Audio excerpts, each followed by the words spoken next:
जुन्या पेन्शनच्या मागणीसाठी राज्यातले 17 लाख सरकारी कर्मचारी आजपासून बेमुदत संपावर गेले। मुख्यमंत्री आणि उपमुख्यमंत्र्यांची काल कर्मचारी संघटनांसोबत जुन्या पेन्शनबाबत चर्चा झाली, मात्र बैठकीत कोणताही तोडगा निघाला नाही। तेव्हा सरकारी कर्मचारी जुन्या पेन्शनच्या मागणीवर ठाम आहेत आणि आजपासून त्यांनी बेमुदत संपाचा हत्यार उपसले। जुनी पेन्शन योजना लागू करावी या मागणीसाठी नाशिकमध्ये आरोग्य कर्मचाऱ्यांनी संप पुकारला। कर्मचाऱ्यांनी काम बंद आंदोलन सुरू केले, त्यामुळे आरोग्य व्यवस्था कोलमडली तर रुग्णांचे हाल होत आहेत। जुनी पेन्शन योजना लागू करण्याची मागणी करत संभाजीनगरमधल्या घाटी रुग्णालयातील परिचारिकांनी संप पुकारला। मागण्या मान्य होईपर्यंत संप मागे घेणार नसल्याचा पवित्रा या परिचारिकांनी घेतला, त्यामुळे घाटी रुग्णालयातील रुग्णव्यवस्था कोलमडण्याची शक्यता आहे। कोल्हापुरात जुनी पेन्शन योजनेसाठी आंदोलन करण्यात आलं।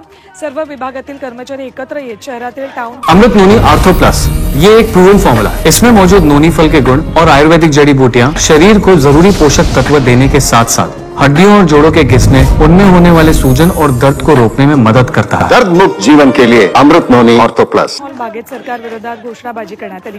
सरकारने या मागणीकडे दुर्लक्ष केल्यास यापेक्षाही तीव्र आंदोलनाचा इशारा कर्मचाऱ्यांनी दिला।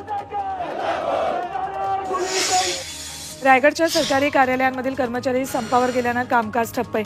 नेहमी गजबज असलेल्या कार्यालयांमध्ये शुकशुकाट आहे। रायगडमधले 6000 कर्मचारी आणि शिक्षक मिळून 15000 कर्मचारी संपात सहभागी झाले।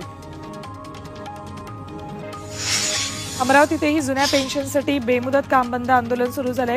तब्बल 43000 कर्मचारी आंदोलनात सहभागी झाले, त्यामुळे शासकीय कार्यालये ओस पडली आहेत। डॉक्टर, परिचारिका, सफाई कामगारही संपात सहभागी झाल्यामुळे आरोग्य सेवा कोलमडण्याची शक्यता आहे।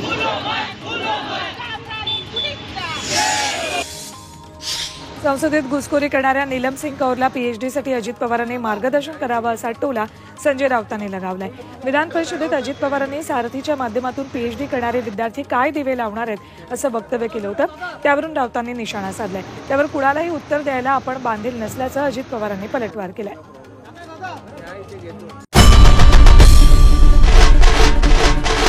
आई भवानीचा गजर म्हणजे